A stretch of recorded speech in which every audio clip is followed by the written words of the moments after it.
I want to share my thought about the impeachment case filed against Vice President Sara Duterte by Rave Father Flavie Villanueva.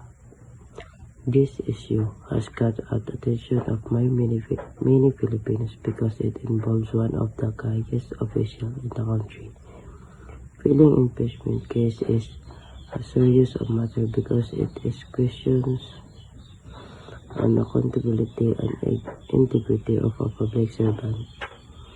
I believe that anyone in government, no matter how high their position, should be held accountable to their action. If there are accusations of accomplishment, they should be properly investigated based on fact and evidence.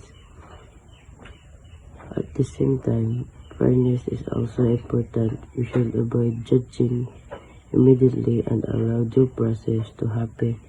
The truth must come out through proper legal procedures, not through rumors or personal bias.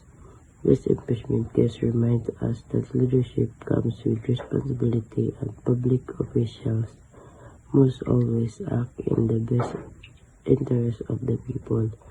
In the end, what matters most is true justice and accountability for everyone.